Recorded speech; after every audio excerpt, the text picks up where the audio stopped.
It's Kyle again. So we are still in the escrow stage, and we are on step 3, which is the appraisal and inspection. So your obligation to the buyer is to make your home available for inspections and appraisals. Appraisals and appraisal, just one. But anyways, so you have to make your home available for that. So a lot of times, right when they get an accepted offer, they're going to send over the address and the information over to the inspector, and then the lender's going to start doing their thing and getting it over to the to the appraiser. So anyways, they'll probably schedule it. It could be a week out, it could be 3 days out, it could be 10 days out. But they technically have 17 days to do their inspections, 21 days to do the appraisal.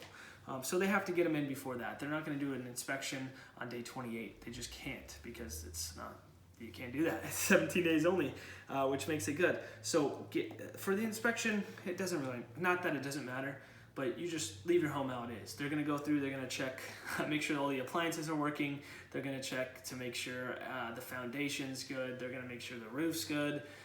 They're just going to check quite a few things. Light switches are working, all that good stuff. It's very thorough, but yeah, they're going to go through everything.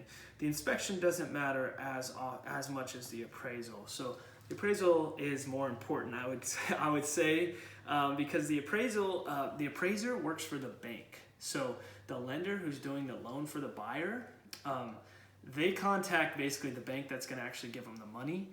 And the bank actually contacts the appraiser. So if the appraiser works for technically the bank. They're making sure that that asset that they're basically buying is at value, and it's going to withstand and withhold a 30-year mortgage. So then they could when they get their money back.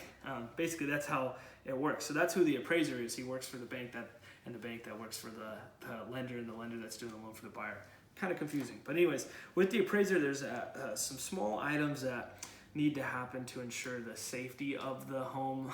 It's kind of, I don't know, it's just interesting stuff. But anyways, one of them is the water heater needs to be strapped. So if you go in the garage or wherever the water heater's at, there's a metal or like a not titanium, there's an aluminum like strap that you have to strap to both walls to make sure that if there's an earthquake, the water heater doesn't go crazy.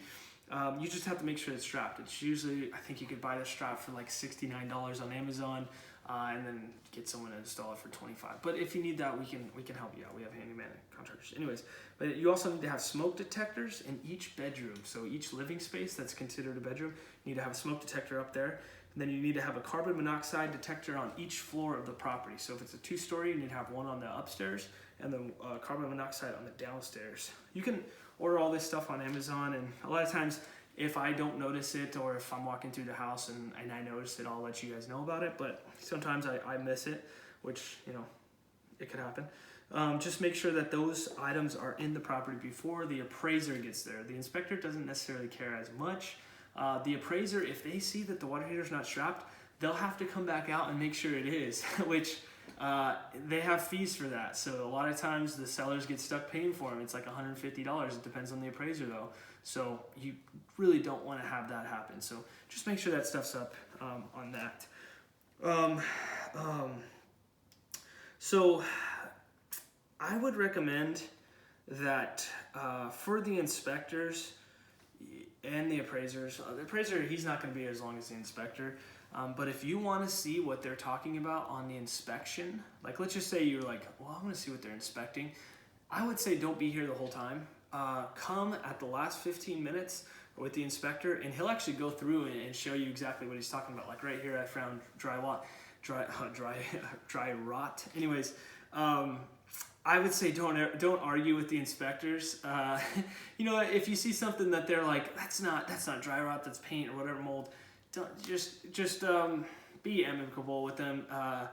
You know, it's not that they control your fate, but I know that they could juice up an inspection report. So if you're going to be here, they really don't want you there anyways, to be honest with you. I mean, they're okay with it, but you know, they don't want to sit there and explain something for an hour for you. I know that. You can ask some inspectors the same question. So like I said, anything that's being sold will be inspected. So if you are also selling a pool table with it, they'll take a look at it. They'll take a look at the appliances, like I said. And so let's just say you can't make your home available for the inspections or the appraisals. This will absolutely delay the escrow process. So if we can't get these reports back to us or back to the buyer, you can't say like, hey, it's beyond 17 days. If they're trying to get in the house and you're not letting them, it's going to delay it, and it's not like they have like a hard deadline, like we're trying to get in, but we can't because this seller's not letting us in, or they're not making it available. So that's something that we can definitely talk about. So we're going to talk about getting those inspections and appraisals back in the next video. So if something happens to, we get those inspections and appraisals back, we're going to talk about that next video. So I'll see you soon.